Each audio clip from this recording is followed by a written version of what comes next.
Coucou les amis, bienvenue à tous, c'est Alexandre. Aujourd'hui, je vous fais une petite vidéo là parce que depuis ce matin, j'ai pas arrêté. Je suis en train de préparer vos commandes, les petits coffrets que vous avez commandés pour le mauvais œil.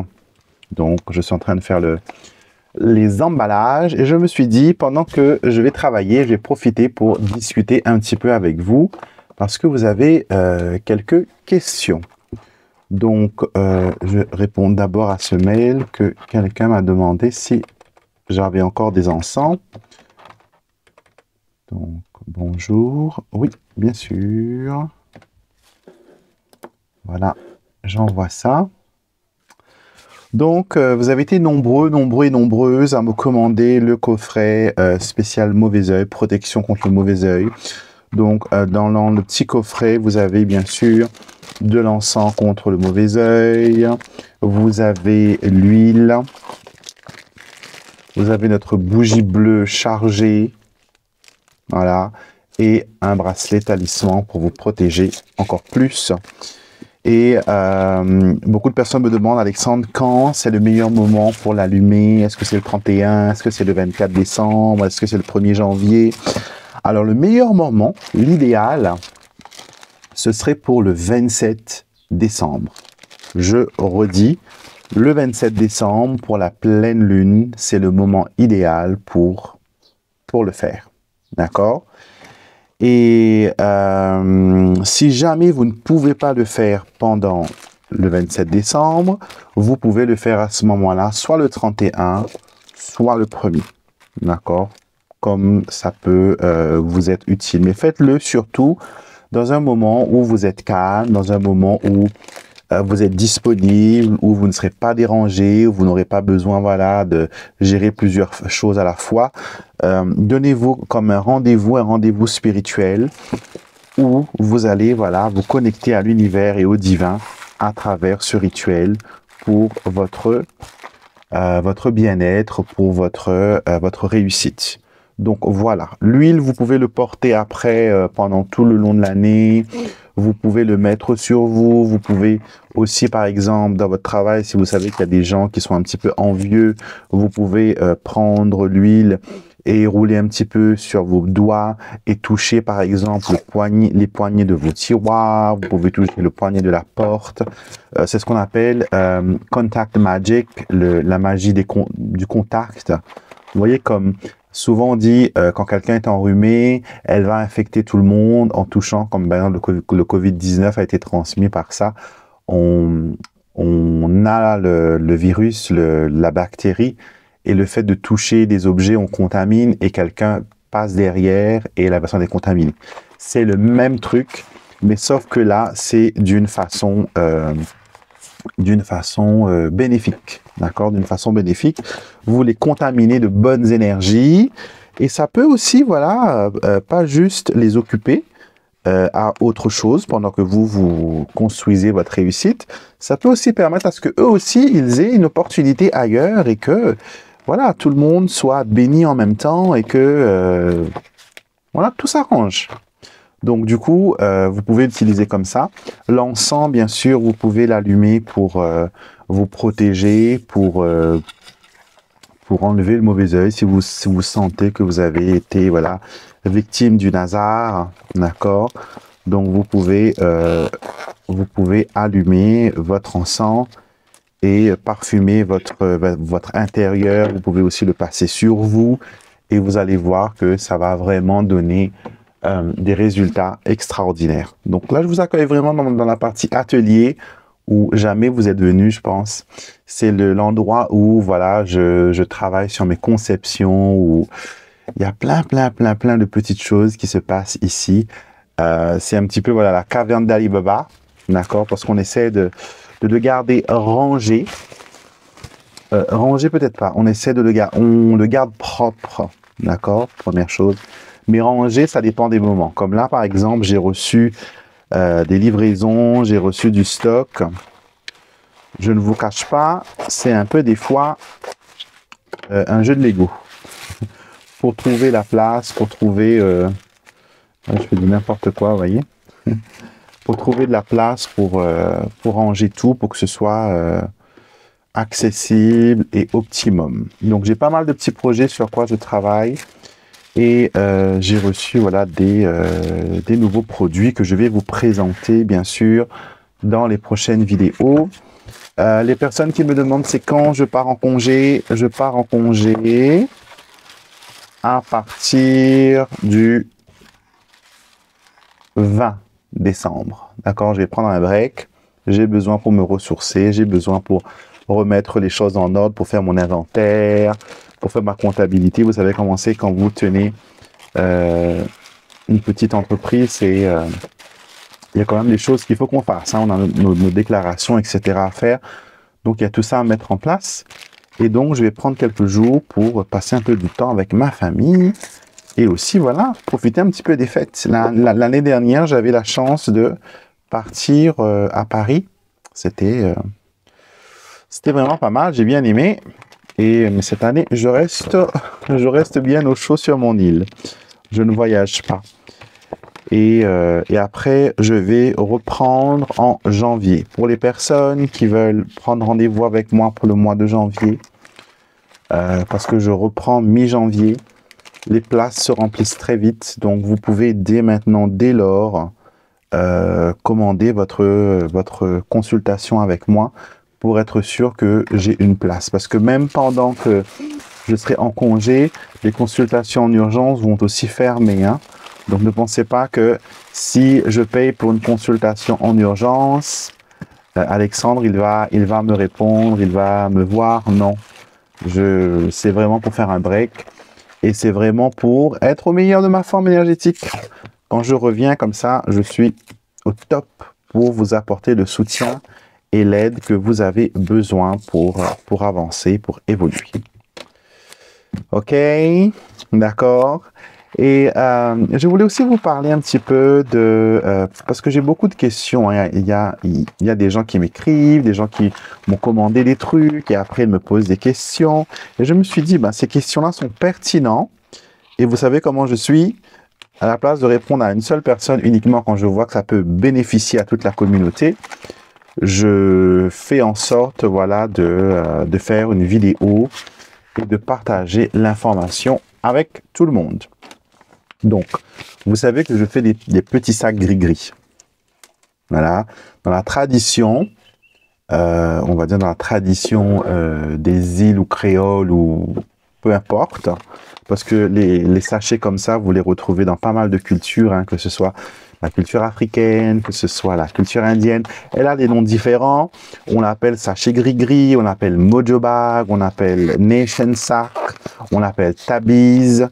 On l'appelle garantie dans certains endroits, on l'appelle protection. Peu importe le nom que vous lui donnez, son travail, c'est de vous apporter l'aide et le soutien, la protection dont vous avez besoin dans votre situation. D'accord? Donc, on m'a posé la question, qu'est-ce que je mets dans les sacs, comment ça se passe et tout ça, etc. Donc, je vais vous raconter un petit peu, je vais faire un petit peu d'histoire avec vous, je vais partager un petit peu mon expérience. Donc, vous savez tous que je suis le fils d'un guérisseur. Donc, ce qui fait que mon père travaillait déjà dans le surnaturel, dans le spirituel plutôt, on va dire. D'accord? Et avant lui, il y avait mon grand-père, et avant lui, il y avait mon arrière-grand-père. Alors, on va dire que c'est familial. Mais chacun fait d'après son don, d'après comment les choses se sont révélées. Par exemple, je suis la seule personne qui est cartomancien, d'accord? Il y en a certains qui utilisent des cartes, mais pas de la façon que moi je le fais. Moi, c'est mon dada, c'est mon objet de prédilection. D'autres utilisent autre chose, du riz, des graines, des coquillages, des notions que j'ai aussi, mais c'est pas ma flèche, je veux dire, c'est pas mon arme secrète. Et pour le travail aussi, pareil, chacun fait d'après. On a ceux qui travaillent uniquement avec les plantes, d'autres qui font plantes et autre chose, donc pour pas étendre le truc. Du coup, mon papa, lui, il faisait des petits sacs qu'on appelait des petits sacs garantis. D'accord? Il faisait ça pour diverses choses. Par exemple, quand on avait les bébés qui avait une mauvaise dentition, on faisait un sac pour la dentition du bébé. Parce qu'avant, vous savez, au temps reculé, les vaccins, etc., n'existaient pas. On avait aussi des sachets pour protéger les enfants de la varicelle, par exemple, pour que ce soit moins irritant, moins douloureux. Il y avait plein de remèdes comme ça qu'on appelait remèdes de grand-mère, mais voilà, qu'on faisait ces petits sacs-là pour protéger. Et moi, je faisais des petits sacs alors que j'étais encore au primaire. Donc, ça remonte, hein. Au primaire, on avait à l'époque, vous savez, maintenant on a les mouchoirs à jeter. À l'époque, nous, on avait des mouchoirs en tissu. Des mouchoirs en tissu que nos parents nous donnaient pour, voilà, se moucher, pour s'essuyer les mains. Et jusqu'à maintenant, moi, j'utilise, je ne vous cache pas que j'utilise toujours mes mouchoirs en tissu parce que je trouve que c'est classe, je trouve que ça fait très gentleman. Et avoir un mouchoir sur soi, c'est toujours un plus, d'accord? Surtout du côté magique. Si on doit préparer quelque chose sur le pouce, on a besoin souvent d'un morceau de tissu. Pour tirer les cartes, on a besoin d'un morceau de tissu. Donc un mouchoir, pour moi, c'est une nappe d'autel. On peut le transformer en plusieurs choses. Du coup, mes amis à l'école, je faisais des gris-gris de protection pour eux. Parce que j'avais des amis qui étaient enfants maltraités. D'accord, ils avaient des parents qui, malheureusement, abusaient d'eux, les battaient, etc. Et à l'époque, on n'avait pas ce qu'on a là maintenant, la protection de l'enfant. C'était un peu tais-toi et ne dis rien. Je sais que dans certaines familles, c'est encore comme ça. Mais avant, c'était un peu plus généralisé. C'était une honte d'avouer que son enfant a été, entre guillemets, maltraité, touché, etc. Et on avait aussi des professeurs tyranniques, car tenez-vous, à l'époque, les profs avaient le droit, entre guillemets, de donner la fessée aux enfants. Donc, certains profs s'y donnaient à cœur joie. Et du coup, je faisais des protections, des mouchoirs de protection, des sachets de protection pour aider mes amis en difficulté. Et plus d'une fois, ça a sauvé mes amis des catastrophes. D'accord? Et dans mes sachets, il y avait plein de choses, mais tout était d'origine naturelle. Il y avait des plantes, des fleurs, des petits cailloux, tout ce qui était pour moi évocateur de protection. Par exemple, les coquilles d'œufs, depuis très longtemps, pour moi, ça a été un symbole de protection parce que la poule, l'œuf, quand l'œuf est fécondé, elle reste intacte dedans, protégée par cette coquille. Donc pour moi, c'était naturel que ce soit protection. Donc, j'utilisais les objets de la nature que je ramassais avec intention pour protéger. Et je mettais, voilà, je me souviens par exemple la craie blanc qu'on utilise pour écrire sur le tableau. Dans mes sacs gris-gris, à l'époque, c'était, voilà, pour avoir une dextérité dans l'écriture, pour que les choses soient gravées en soi. Par exemple, pour l'aide à la mémoire, j'utilisais ça pour les examens, pour mes camarades, pour leur donner un petit coup de pouce. Donc, du coup, les sacs gris-gris sont aussi vieux que moi, on va dire, entre guillemets. Ils ont grandi avec moi, ils ont évolué avec moi dans les pays que j'ai voyagé, dans les pays que j'ai visités. J'ai ramené des choses, des connaissances, des choses que j'ai testées qui fonctionnent dans mes petits sacs. Et déjà, ceux qui ont déjà commandé, vous pouvez commenter, hein, je sais qu'il y en a pas mal qui m'ont commandé pour la protection de leur maison. Il y en a aussi qui ont demandé pour la protection de leur animal de compagnie. Tout ça. Donc, ça a bien marché. Donc, ces petits sacs-là sont devenus des choses extraordinaires, on va dire. Extraordinaires pour la protection et pour plein de choses. De toute façon, ils sont faits sur intention. Celui-là qui est déjà fait, c'est déjà pour quelqu'un dont le nom est là-dessus. Je ne vais pas vous montrer. Et chaque ingrédient est placé avec intention. Ces sacs-là sont fermés, ils sont scellés avec des prières, avec des invocations, avec mes petits secrets. Ne me demandez pas de vous enseigner comment faire un sac gris-gris. Ça, c'est mon secret. Je ne peux pas, j'ai pas le droit, d'accord? C'est vraiment, ça fonctionne pour moi. et je ne peux pas le partager, je ne peux pas vous initier comme ça parce qu'il y a quand même des choses à respecter. Donc ces petits sacs-là, vous pouvez faire plein de choses avec. Vous pouvez par exemple, moi, sur mon rétroviseur de ma voiture, j'ai un petit sac gris-gris qui est en suspens, qui regarde la route. Je la mets en avant pour regarder la route. Et ça m'apporte la protection dont j'ai besoin quand je conduis. Ça me permet d'être lucide, d'être focalisé, parce que c'est pas juste être protégé des autres, hein, parce que nous aussi, des fois, on peut être des dangers pour nous-mêmes quand on conduit, parce que on peut être distrait, on peut tourner la tête et regarder le téléphone ou le GPS, ou voilà. Donc tout ça, c'est pour harmoniser la protection, et ça vous protège aussi, par exemple, des voleurs. Donc, ça va éloigner le regard des voleurs. Ils ne vont pas être attirés par le visuel de votre voiture. Vous pouvez le mettre comme ça. Sur vous, je préconise qu'on le mette près de soi. D'accord? Pour les dames, vous pouvez le mettre dans votre soutien-gorge. D'accord? Vous pouvez mettre une petite épingle. Là, j'ai des gros, c'est pas des petits. Donc, une épingle à nourrice comme ça. Je ne vais pas le piquer parce que c'est pour quelqu'un. Donc, vous mettez l'épingle et vous accrochez, voilà, à votre soutien-gorge. On peut aussi le mettre dans la ceinture à l'intérieur de son vêtement. On peut le mettre dans sa poche, d'accord? Quand c'est pour la prospérité, on le met dans son sac à main ou dans son porte-monnaie. Vous voyez, c'est pas très gros. C'est pas plus gros que ça. Je fais pas plus gros non plus parce que moi, plus c'est petit, plus c'est efficace. Donc, c'est la taille standard. Et je décore toujours avec un symbole, ça peut être une graine, un coquillage, peu importe, qui va être bien pour votre intention. Donc pour cette personne-là, c'était la graine de Job qui représentait son souhait et la réalisation de son souhait. Pour ceux qui veulent que leur business fonctionne bien, vous prenez ça, hop, dans le tiroir caisse et vous le laissez là, tranquillement à travailler. Et pour la protection de la maison, vous pouvez le mettre, voilà, à l'entrée sur le seuil, à l'entrée à l'intérieur. Vous le mettez, pas à l'extérieur, à l'intérieur. Si vous ne pouvez pas faire ça, vous prenez un vase, un petit vase, opaque de préférence. Vous glissez le sachet dedans et vous mettez le vase à côté de la porte. Vous mettez des fleurs séchées ou des fleurs artificielles ou voilà, pour camoufler. Parce que d'où je viens, d'où je viens, mais on va dire d'où je viens,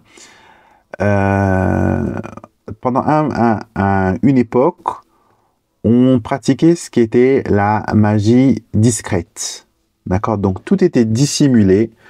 Quelqu'un qui vient chez vous, même là, quelqu'un qui vient chez moi ne va jamais se douter que ce monsieur-là pratique quelque chose de particulier parce que j'ai pas de temple faramineux, j'ai pas de décor de bohémien ou voilà. Non, c'est une maison normale, c'est un lieu de vie normal, mais les choses sont visibles seulement aux personnes qui s'y connaissent et quand il y a besoin d'être dévoilées. Mais sinon, pour une personne lambda, dans ma déco, dans l'installation de mes objets, on voit des pierres, on voit des choses comme ça, c'est joli, mais voilà, il n'y a rien qui dit qu'il y a plus que ça.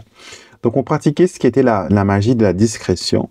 Donc, tout était dissimulé. Et cette magie, elle est très ancienne parce qu'elle date de l'esclavage, où les esclaves n'avaient pas le droit de montrer leur foi, leur tradition. Ils devaient se convertir au catholicisme et montrer voilà, qu'ils étaient très obéissants au maître blanc et donc ils ne pratiquaient plus leur religion. D'autres qui étaient très malins, ce qu'ils faisaient, par exemple, on a par exemple dans la tradition Orisha, ou sinon dans la tradition africaine, nous avons un guerrier qui s'appelle Sakalav. D'accord? C'est une entité qui représente le guerrier, le défenseur. Et du coup, ils se sont dit, on ne peut pas maintenant communiquer avec cette entité-là parce que les maîtres blancs ne veulent pas. Ce qu'on va faire, on va trouver dans le panthéon catholique un saint catholique qui peut être syncrétisé, on appelle ça, avec lui. Donc, on a choisi Saint Michel Archange. Et derrière Saint Michel Archange se trouvait Sakalav. D'accord? Donc, quand le maître blanc voyait les esclaves qui se laissaient faire et qui priaient, qui honoraient le Saint-Michel-Archange, ils se sont dit, ouais, c'est gagné, nous les avons assujettis à notre religion, maintenant, ils ne peuvent plus se révolter, alors que, en réalité, leur sac à lave a pris l'apparence de Saint-Michel. Du coup, voilà. Derrière la photo de ce Saint-Michel se trouvait le sac à lave. Et souvent, derrière la photo de ce Saint-Michel, on mettait l'offrande ou la petite chose que l'on voulait offrir à cette entité. D'accord? Donc, c'est ce qu'on appelait la magie de la discrétion. Ou sinon, quand ils faisaient, par exemple, des rituels qui, pour honorer les ancêtres, ils faisaient une table où on mettait, voilà, les saints, les statues de la Vierge, tout ce qui était catholique, les bougies, l'évangile, etc. Ils mettaient une grande nappe, et sous la nappe, ils soulevaient la nappe, sous la nappe, ils mettaient toutes les offrandes traditionnelles pour les entités, pour les esprits, pour les orishas. Vous voyez? Et c'est ce qu'on appelle des fois chez nous, à La Réunion, manger sous table, qui veut dire manger sous la table, parce qu'on cachait, on dissimulait ces offrandes-là pour que les maîtres blancs, voilà, ne puissent pas empêcher les autres à... Et heureusement, parce que grâce à cette préservation de la culture, on a pu, avec les générations, récupérer ce savoir-là. Beaucoup de savoir a été perdu parce que ils ont été obligés de renier leur religion, de renier leur appartenance pour être bien dans la masse. Vous voyez, pour faire bien, pour faire bon chic, bon genre. C'est quand même malheureux. Donc, les petits sacs gris-gris, magie de la discrétion est la meilleure des magies qui existent. Il n'y a pas besoin d'étendre et de... Voilà. Vous ne me verrez jamais, par exemple, marcher avec plein de symboles exotériques tatoués ou sinon, ceux qu'ils font, très bien. Moi, le tatouage, je ne ferai pas parce que j'ai peur des aiguilles, donc je ne vais pas le faire. Mais voilà, on peut rester discret en étant très, très efficace. Donc ça, c'est pour les sachets gris-gris. Si vous en commandez, ce sera fait sur votre intention et selon vos besoins.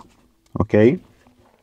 Je vous avais montré aussi que lors de la dernière pleine lune, ce qu'on appelle en sanskrit le Kartik Purnima, qui veut dire une grande pleine lune pour cette année, c'était puissant, pas mal puissant. Et j'ai j'ai refait, parce que c'est quelque chose que je fais, que je donne aux gens qui en ont besoin. Mais je fais tellement de choses que des fois, c'est pas tout que vous verrez en vidéo. Ce que je trouve utile, je partage. Ceux qui sont secondaires, non. Comme je vous ai déjà fait une vidéo sur le riz et ce que ça peut vous apporter, je vous invite à regarder cette vidéo si ce n'est pas encore fait sur le riz. J'ai fait ce que j'appelle du Lucky Rice, le riz porte-bonheur. Vous voyez? Donc ce riz-là, vous pouvez le mettre, il n'y a pas besoin de beaucoup, hein. Comme je dis, la quantité, c'est pas l'important, c'est la qualité qui compte. D'accord? Donc ces petites graines-là, j'en mets quelques-uns, par exemple, sur mon paillasson, pour appeler l'énergie d'abondance. J'en mets quelques-uns autour de mes bougies, quand je les allume, comme vous avez vu peut-être dans la vidéo. J'en mets aussi dans mon bol où je mets du riz pour piquer mes encens. Je peux en mettre quelques graines dans ma caisse, voilà, dans ma bourse, dans mon portefeuille, dans ma pochette de cartes bancaire pour attirer l'abondance. Je peux le mettre aussi autour de mes outils, si je suis bricoleur, etc., pour attirer le travail. D'accord? Je peux en mettre aussi où je prie, pour qu'il y ait beaucoup plus encore de vibrations et de bonnes énergies, de positivité, comme on dirait en hindi, plus de shakti et de bhakti, donc pour améliorer cela. Et pas mal de petites choses vous pouvez faire avec ce petit riz. Donc pour le moment, il n'est pas en vente, d'accord, parce qu'il y a un moment précis pour le faire. Et la quantité que j'ai fait, il y en a quand même pas mal. Ça, ça va être offert aux personnes qui commandent. D'accord?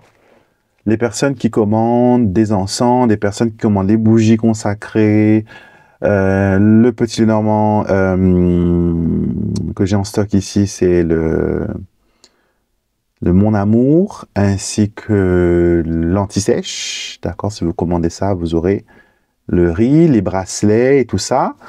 Toutes vos petites commandes, vous allez avoir gratuitement une pincée de magie que vous pouvez activer dans votre quotidien. D'accord?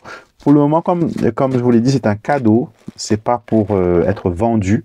Vous voyez, il y a des choses que je vends, il y a des choses que j'offre aussi parce que je suis aussi généreux. D'accord? Les gens peuvent penser, oui, c'est cher ce qu'on achète avec toi. Il y a quand même un produit qui est unique parce que c'est fait avec... Il y a tout un travail. Quand je vous vends un encens, c'est pas juste je vois l'encens et je l'achète et je vous le donne. Hein.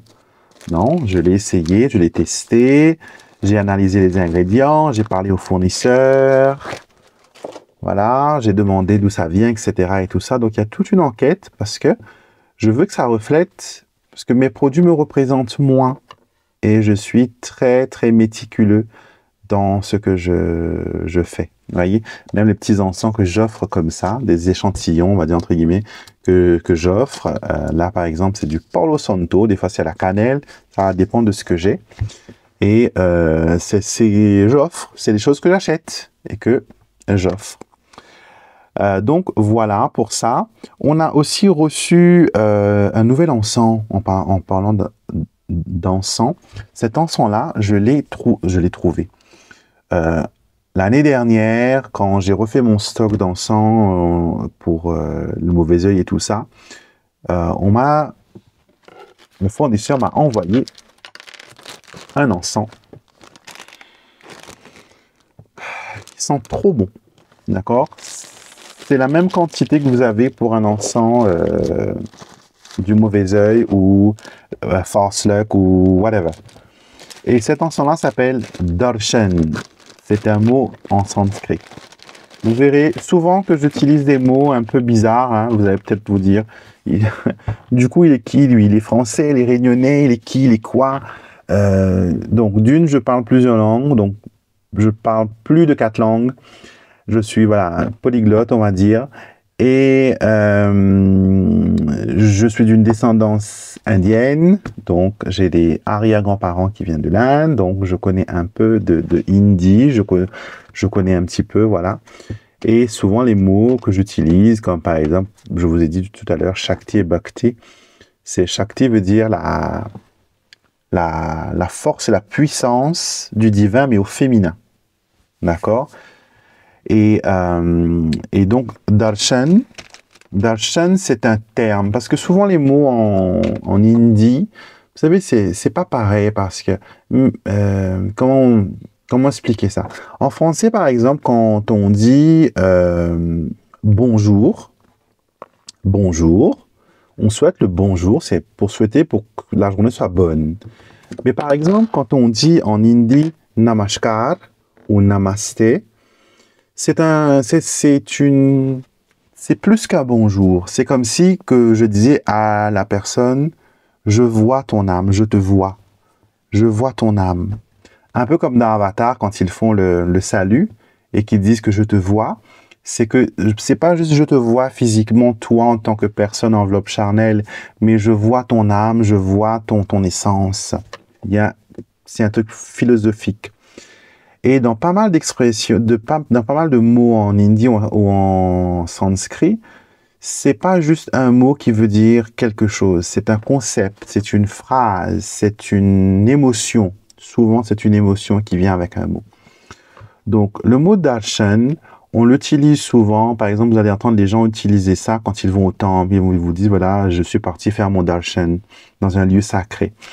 Donc, le darshan, c'est quand vous allez visiter un lieu saint ou un temple ou voilà, et que vous avez un contact visuel avec la divinité qui s'y trouve. C'est comme si que vous rendez visite, voilà, darshan, c'est que vous rendez visite spirituellement au divin, à l'univers, à la bonne énergie qui se trouve là. D'accord? C'est comme par exemple les gens qui disent, voilà, je vais visiter le Saint-Sacrement, par exemple, l'adoration du Saint-Sacrement. C'est que vous avez fait un contact avec cette chose qui représente. C'est pas comme par exemple quand on va au Saint-Sacrement, c'est pas cet ostensoir, c'est pas ce soleil-là qu'on va adorer, que voilà. Beaucoup de gens disent, voilà, ils font de l'idolâtrie, mais ils ne comprennent pas du tout. C'est pas ce soleil-là qu'on adore. Ce qu'on salue, c'est cet objet qui fait un portail, qui représente une énergie canalisée de la divinité sur Terre. On va dire que, voilà. Donc, quand vous allez dans un temple, que vous faites votre darshan, c'est que vous connectez votre âme avec cette perception. Et souvent, vous allez ressentir cette connexion. Vous allez vous sentir. Il y a des gens qui ont des bonnes émotions, qui vont se sentir énergisés, se sentir bien, se sentir en paix. Vous allez avoir des gens qui vont commencer à pleurer sans comprendre. Ils vont pleurer, ils vont fondre en larmes, ils vont être vraiment... voilà. Il y a des gens qui ont des crises d'angoisse. Il y a des gens qui vont se rouler par terre aussi. Et souvent, les gens disent, oui, les gens qui tombent, ce sont des gens qui sont possédés. Je peux vous dire que des fois, c'est pas ça. Hein. Des fois, c'est que la présence du divin est tellement forte qu'elle nous écrase. D'accord?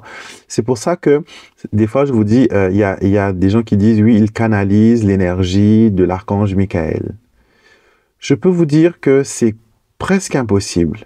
Parce que l'énergie d'un archange, c'est l'énergie divine vraiment pure.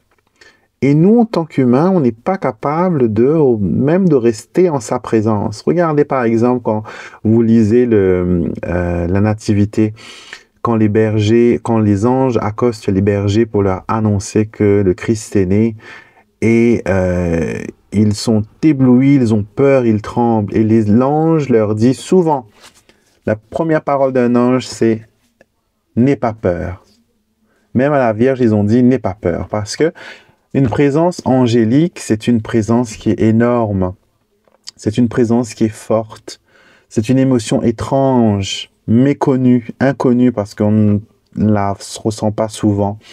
Et on se sent un peu déboussolé, on se sent un peu, voilà, emporté dans une autre dimension. Donc, c'est pour ça que des fois, j'ai dit que les gens qui tombent, c'est pas forcément des gens qui sont possédés ou qui ont, voilà. C'est juste que cette énergie qu'ils ressentent est tellement forte que ça les écrase. Ça les fait tomber comme des mouches et ça, voilà, ça les secoue. Vous voyez? Et donc, voilà. Donc, le darshan, c'est ça, c'est quand on se met en connexion visuelle, même émotionnelle avec le divin. Et cet encens-là, il a cette faculté de vous connecter au divin. Que ce soit avec votre ange gardien, que ce soit avec votre saint protecteur, que ce soit avec votre guide spirituel, peu importe. Faites comme si que c'est un moyen extraordinaire de communiquer avec le divin et de vous faire voir. Parce que darshan, c'est « je te vois, mon Dieu, et tu me vois ». On se regarde, on se connecte, on fait un. Et j'ai trouvé ça très efficace que, voilà, j'ai demandé, j'ai pas eu la quantité que j'aurais voulu.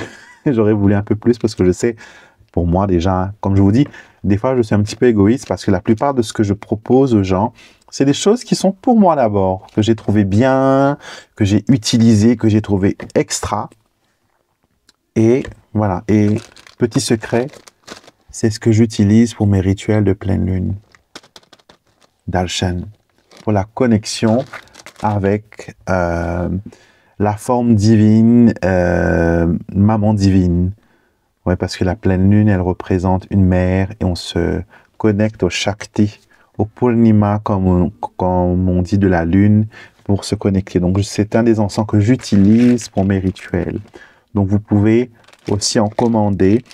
Il est un petit peu plus cher que... Enfin, le prix que je l'achète moi, il est plus cher que les autres, mais je vais le garder au même prix. Il va être à 10 € pareil, le même prix que les autres encens. Donc, si vous en voulez, commandez-le. Et pourquoi pas, voilà, faire votre petit rituel des bougies en mettant ça. Et ça va vraiment vous permettre, et c'est un encens qui est très bien, comme c'est écrit sur le sachet, c'est du premium, hein. C'est pas des encens qui va sentir le bois brûlé ou le papier brûlé. Il y a vraiment des vraies huiles, c'est roulé à la main. Il y a vraiment des vrais ingrédients. On évite au maximum les trucs de charbon. Et vous avez même un petit pictogramme qui vous explique comment allumer votre encens. Dans les autres, dans les autres aussi, on a. Voilà. Et c'est des encens, voilà, qui sont extra, que vous pouvez allumer avec confiance, que vous pouvez mettre chez vous et tout ça. Donc, ça marche pas mal. Donc voilà, ça fait déjà un petit peu longtemps qu'on discute. J'espère que je vous ai pas trop ennuyé. Peut-être que vous avez appris aussi quelque chose de ces vidéos, parce que vous savez que je partage beaucoup avec vous, avec la communauté. Et beaucoup de personnes aussi m'avaient demandé le spray purificateur, si je en refais. Je vais en refaire, ça va être disponible bientôt. Le temps que, parce que j'avais presque plus de bouteilles spray. Vous savez, c'est compliqué d'importer du verre des fois. Avec les taxes et tout ça, et les contrôles et les papiers, c'est quand même compliqué. Donc là, j'ai reçu avec ma cargaison. Donc voilà, je vais aussi vous parler bientôt, ça va dépendre si vous voulez, vous me direz. Je vais vous parler des médailles talismans. Vous connaissez un peu les pentacles, les choses comme ça qu'on utilise pour la protection. Mais on a aussi des médailles que l'on peut utiliser, telles la médaille de Saint-Benoît ou la médaille miraculeuse de la Vierge, que tout le monde peut-être connaît. Si ceux qui ne connaissent pas, si vous voulez apprendre quelque chose de pas mal, des petites astuces, que Alexandre connaît le secret, que voilà, que ça peut vous être utile, parce que ce sont des médailles que vous pouvez trouver facilement, hein, partout. Et elles ont des petits secrets que je serai heureux de dévoiler avec vous, si ça vous dit. D'accord? Donc voilà, je vous embrasse les amis. Merci beaucoup de m'avoir écouté. Merci beaucoup pour votre soutien. Des fois, c'est pas que j'oublie, mais des fois, je pense que je ne le dis pas assez. En tout cas, voilà, merci d'être là, merci d'être avec moi, merci pour tout l'amour que vous m'accordez, pour toute la bienveillance que vous m'accordez. Et c'est toujours avec joie que je partage avec vous, bien sûr, quand c'est dans le possible. D'accord? Si vous voulez que je fasse une vidéo sur comment attirer un homme, je ne vais pas le faire. D'accord? Parce que je ne sais pas dans quel but après cette vidéo va être détournée, dans quelles circonstances cela va être utilisé. Moi, je veux créer l'harmonie. Si c'est pour attirer l'âme sœur vers vous, vous êtes célibataire, vous voulez trouver chaussures à votre pied, ça ouais. Mais si c'est pour séduire un homme qui vous a promis 1001 merveilles et qui n'est pas correct et que des épouses et des enfants pâtissent, non, non, non. D'accord, donc je partage des choses qui sont constructives, qui sont toujours utilisées avec, voilà, avec bienveillance.